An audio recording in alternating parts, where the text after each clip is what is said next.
պատգամավորական խմբակցության անունից ձայնը տրվում է Սեյրան Օհանյանին։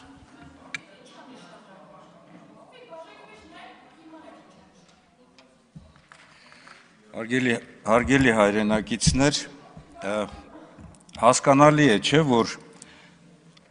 օրենսդրական նախագիծը Հայաստան խմբակցության կողմից իրականացվել է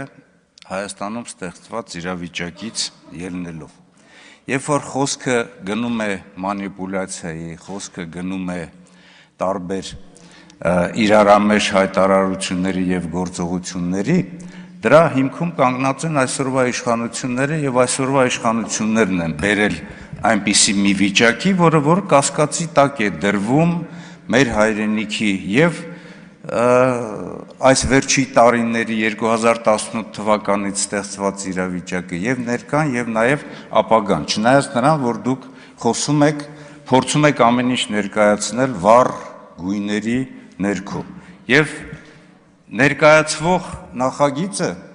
քննարկվում է եւ մենք ներկայացնում ենք հիմնականում անվտանգության, կանխարգելման եւ նաեւ հայոց ցեղասպանությունը որպես առանձնահատուկ ցեղասպանություն, որի ժամանակ իրականացվել է բոլոր ձևերի հանցագործությունների, ոճրագործությունների հաջորդականությունը։ Եվ այսօր ձեր իշխանության այդ վտանգի պատճառով վտանգի տակ կանգնված ապագայից ելնելով ենք մենք ներկայացրել այս ամենը, որովհետև իրականում ցեղասպանությունը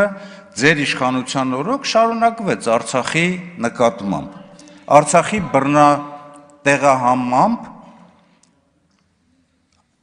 ցեղասպանություն իրականացվեց Ադրբեջանի կողմից եւ այսօր եւ Թուրքիան եւ թուրք-ադրբեջանական տանդեմը փոխանակ հայտնվեն մեղադրյալի վիճակում, մեղադրյալի հանցագործի վիճակում Հայաստանի նկատմամբ դարձել են մեղադրող կողմ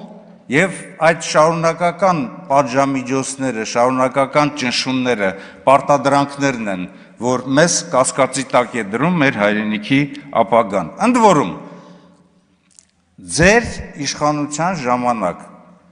ազգային անվտանգության ռազմավարության մեջ 425 կետում գրված է, որ Հայաստանը ամեն ինչ անելու է Արցախի ժողովրդի բռնագաղթեցումը կանխելու համար։ Եվ դուք եք, որ այդ ամենը չեք իրականացրել։ Հետևաբար մենք երբ որ խոսում ենք այս նախագծի մասին, այս նախագծի այս փոփոխությունների նպատակը մենք պետք է քննարկենք անվտանգության տեսանկյունից, որը որ հավելյալ արժեքներ է ստեղծում, որովհետև իրական հավանականությունը շատ մեծ է եւ կարող են հեշտությամբ կատարվել հանցագործություններ եւ նաեւ արդարացվեն։ Եվ պետք է իսկապես պատժելի դարձնել եւ խիստ պատժելի դարձնել այն օրինական մեր նախաձեռնությունները, որ մենք առաջարկել ենք։ Քաղաքացիական պայմանագիր պատգամավորական խմբակցության անունից ձայնը տրվում է խմբակցության ղեկավար Հայկ Կոնջորյանին։ Հարգելի